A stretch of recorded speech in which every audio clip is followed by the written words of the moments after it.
So you think you know what it takes to be a Leo, do you, huh? Do you now? Do you? And I'm not talking zodiac sign, I'm talking law enforcement officer. Yeah, I just educated you. So a lot of people are looking to become police officers. Little do they know, the process is pretty long and strenuous. One of the most popular ways of getting kicked out of the process is not passing the oral board. In the police process, typically you'll have an initial application that you have to fill out and turn in. And from that pool of people that turn those in, they select a certain amount of people to move on to the next step. From there is usually the physical, which is the push-ups, sit-ups, and a 1.5 mile run. If you pass that, you'll move on to a written exam. And from that written exam, I believe you have to get like a 70-75% to move on. From there, you move on to the oral board. And this is where a lot of people get kicked out because they usually are just too nervous or not comfortable going into the interview, and they kind of overthink it and stress out for no reason. And so this video right here is just going to explain how to pass through the oral board interview so you can move on through the process and eventually become a police officer. All right, so keep watching. Blast that shit back if you blasting. So I've taken 9 or 10 oral board interviews, not a police officer, although I was hired by an agency out in Iowa as a community safety officer, and they gave me an oral board interview.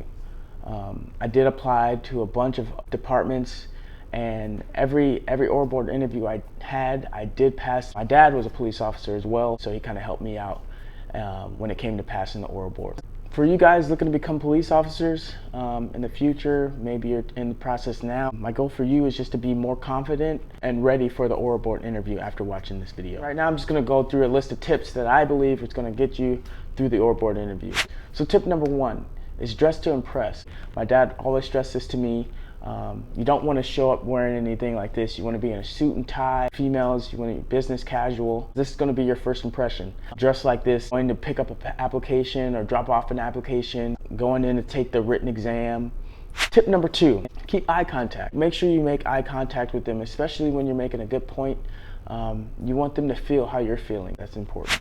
Tip number 3 is good posture. You don't want to be sitting with your arms crossed or hand on your chin or anything like that. I usually just kind of sit like this. I typically talk with my hands, probably not the best thing to do. 3, be yourself. A lot of people are going to try to come in and act like what they believe a police officer should act like. They want to know who you are. They want to get to know you. That's the whole purpose of this interview. So this interview is going to tell them a lot of what they need to know. Number 4, they know you aren't a police officer. Don't answer questions thinking that you know everything about police officer, because you don't know. So just answer the questions to the best of your ability. Okay, they're going to teach you, they're going to train you what you need to know and what you need to do. Number 5, there really isn't a wrong answer, especially to scenario-based questions, which I'll get into later on the video. There's a wrong way of presenting that, but if you can back that up, then it's more than likely going to work. As long as it's not far-fetched. If it's going to raise an eyebrow, like, I don't know about that one, you probably shouldn't answer with that one, but having an answer that you can back up with good evidence is going to be fine. Number 6, use your real-world experience. We've all lived, we've gone to high school, we've gone to college, we have some different jobs. Use some experiences that you've taken away from high school, college. Let's say you've gone to college, you've taken a couple classes. Use those classes to your advantage. Maybe you worked at a gym. Use that to your advantage. There's pretty much anything you've done can be translated over into the police field in some way or another. We're humans. Police officers work with other humans. They interact with humans. So it'll work. Just find a way to present that to them and it'll work for you. Tip number 7. Have questions. It lets them know that you've thought about some of these things. A good question that I like to ask: do you think your local media affects how you guys police in your community? That's a great question. That's a question that works East Coast, West Coast, North, South, it doesn't matter. Typically, a city or an area will have a local news station. Sometimes that news station will support the police officers, sometimes it won't. That could play a part in how police officers police their community. Tip number 8, know your strengths and weaknesses. I'm pretty sure that's going to be a question they ask you. I'll cover that later on in the video as well. Tip number 9, Don't give generic answers. There's going to be a lot of people who give generic answers. They're going to be answering the same questions. So you want to stand out. You want to give something different. Be out of the box. Be a critical thinker. And finally, tip number 10, thank them for their time to interview you. So shake their hand when you're done. Thank them for the opportunity. So typically when you go into an oral board interview, there's going to be 3 officers from different ranks of the police department, and then you'll be across the table just sitting there. That'll kind of be the setup of the oral board interview. In these oral board interviews, they're not really going to comment. For the most part, they won't say anything. They'll just be taking notes on how you responded. So the part you all have been waiting for. Let's get into some of the questions that they're probably going to ask you, and maybe some scenario-based questions as well. First thing they're probably going to want you to answer is, tell me about yourself. This is the perfect opportunity to tell them about yourself. Let them know who you are. Think of it as a story. When you're writing a paper, you have a thesis, you have a body, and then you have a conclusion, right? In your thesis, you want to lay out some things you've done, some experience. That'll translate over into the rest of the interview. This portion take about no more than 2 minutes, maybe 1 to 2 minutes. You don't want it to be too long. If I were asked this question in an oral board interview, I have been asked this question over and over again, I would answer it something like this. My name is Cobb Logic. I'm 23 years old. Growing up, I lived in Arizona with my parents and my 2 siblings.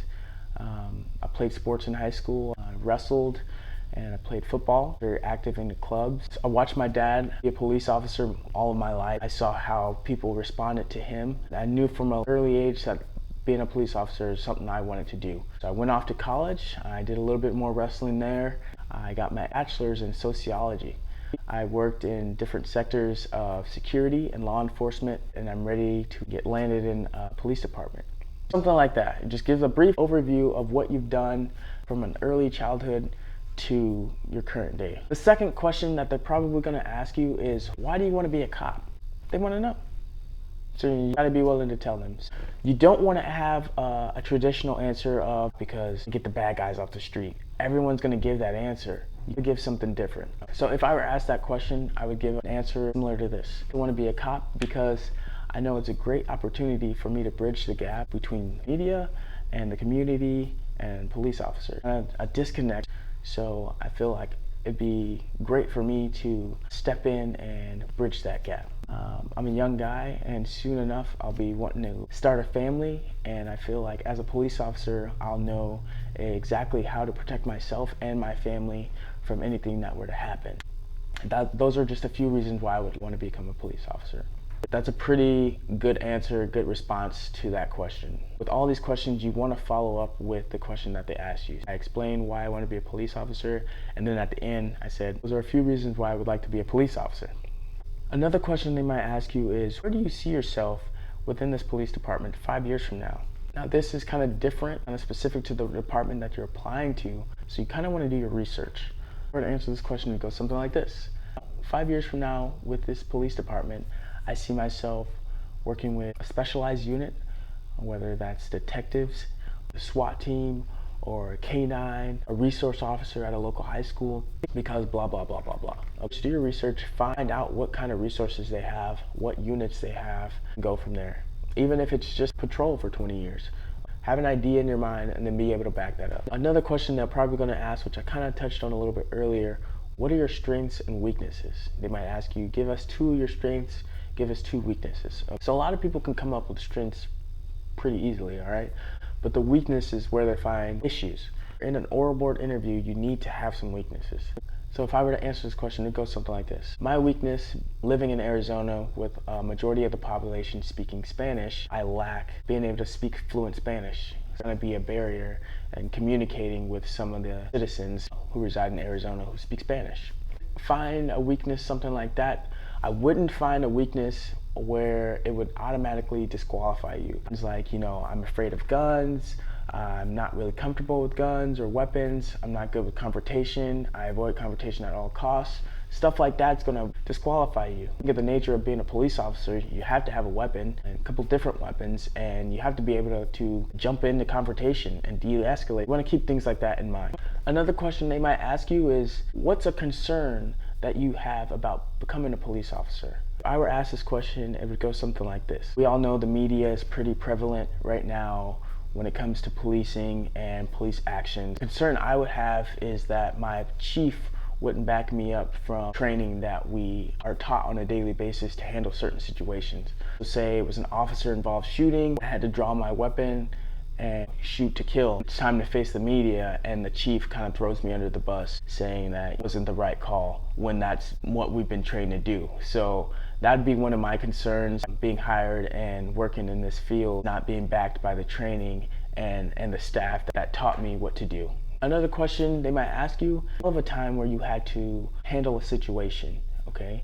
So they want to know that you can jump in and handle a situation. If I were to answer this question, I would tell of a story. Me on a sports team and had a conflict between two of my teammates, and I stepped in and didn't pick one side over the other, but I kind of found common ground somewhere where they could kind of work it out amongst themselves from there. You don't have to always be the one to find the solution, but maybe if you can incorporate middle ground for them, that works too.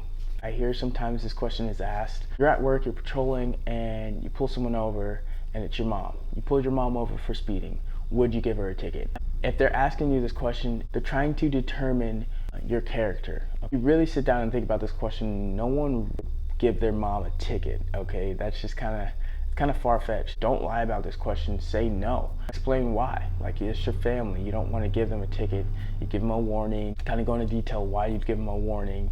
They're kind of trying to trick you up on a question like that. All right, now let's go into some scenario-based questions. Now, scenario-based questions are a little bit different. Like I touched on earlier, they know you're not a police officer, so they know you don't know step-by-step what to do in these situations. So do your best, think critically. You won't have a wrong answer as long as you can back it up. A scenario-based question that I was asked was, you're new to the job and you got a call for a motorist assist. Someone's stuck on the side of the road and you show up to the call. You handle the call and your senior officer comes and wants to dig in further into the call. And he's telling you they need a ticket, he's telling you this and that, and you know they don't need a ticket or anything like that. You're ready to send them on their way. Senior officer trying to show you, like who's boss. He's been there 10, 15 plus years. He's there, he's trying to show you, what's up. In this scenario, as a rookie officer, you would maybe pull the senior officer aside and say, hey, I appreciate your assistance, but I actually have it all taken care of. I have a report, everything's good to go, and I'm ready to send them on their way. If he doesn't take that, you can say, hey, I don't really want to waste any more of their time. We're in the middle of a busy street. I don't want to cause potential accidents by being out here.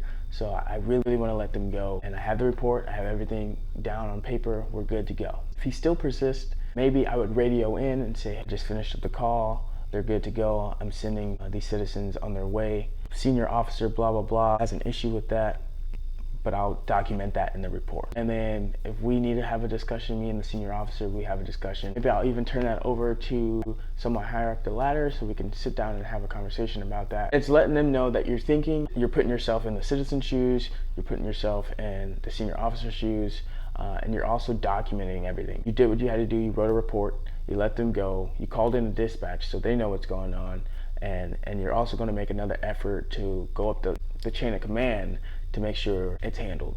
Another scenario-based question they might ask you is maybe not as serious.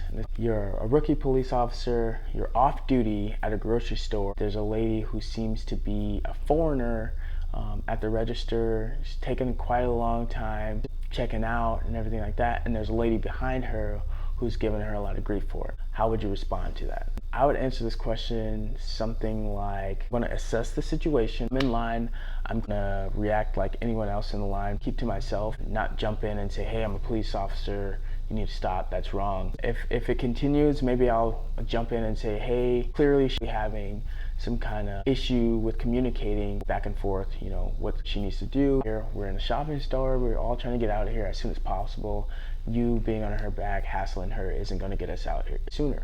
Basically, it hasn't gotten physical, it's all verbal. I'm just another citizen, so maybe I'll jump in, say my little 2 cents, see if that de-escalates it a little bit, and see where we go from there. So there's no right or wrong answer for that. They just kind of want to see where you're at mentally with you being a police officer off duty. They're not expecting for you to jump in with some grand, freeze right there. No, you don't need to do all that. You're an off-duty officer shopping at a store, a little incident has happened, nothing major. Another scenario-based question they might ask you will probably be pretty extreme. They want to see how well you can handle yourself in an extreme situation. You know, you're a cop, you just got called to a shooting, you get to the scene and you see a perpetrator with a gun running away. You see a lady on the ground, she appears to be injured. So what do? As a police officer, I arrive on the scene, get on the radio to dispatch, let them know I'm here on the scene, let them know I see the perpetrator running away, try to describe the perpetrator, what he's wearing, what he's doing, if he's saying anything, what direction he's running in, and then quickly make my way over to the injured citizen, see if there's any medical attention I can provide. If not, get back on the radio, say I need an ambulance or something like that. Now maybe there's someone there that they can give medical attention to the citizen here, then that kind of frees me up to go after the perpetrator. That lets the ORA board know that I'm thinking about safety. I'm also still thinking about catching this bad guy, right? Get all the details in my head and communicate them to everyone else. So I'm jumping on the radio, I'm describing the perpetrator, I'm also describing the citizen on the ground in need of critical care, and then I kind of move from there. You still have to assess and think critically when it comes to situations like that. So wrapping up the video here, I do suggest you guys take time to kind of think about some of the questions that I proposed to you guys that I've been asked in ORA board interviews, so you have an answer and you have the ability to back up your answers. I do not suggest you use my examples to answering the questions because it won't sound natural. You want your answers to sound natural and flow like they came from you and not like you heard them from someone else and you're just regurgitating that. Be different, stand out, and you guys will be just fine. I promise you guys. These oral boards, they sound stressful, but they really aren't. After watching this video, you should feel pretty stress-free and confident about going into an oral board interview. So bonus tip for you guys. This tip I would recommend to anyone looking to be a police officer. Go on ride-alongs, especially with the department that you're applying for. Essentially, build a relationship with one of the officers. You can pick their brains, ask them a few questions. Hey, what's something that you find issue for you being a police officer in this town, for this department? Going on ride-alongs isn't going to hurt you unless you're just out there being a fool. Ask them questions like, hey, have you ever shot anyone? Like, have you shot anyone before, man? Don't do that. Being a police officer is a profession, okay? So you want to act professional. You want to ask questions that are pertinent to the job and are gonna be beneficial for you. Okay, so a ride along will kind of open your eyes and show you a little bit more behind the scenes of what actually goes on with being a police officer. I do hope this video helped you guys out. Good luck to any of you getting ready to take the ORA board interview with a police department or looking to be a law enforcement officer in the future. I respect you guys for that. If you did find this video to be informational and enjoyable, go ahead and like, share, comment, subscribe for more videos like this. It's your boy Cobb Logic, and I am over and out. Blast that shit back if you blasting.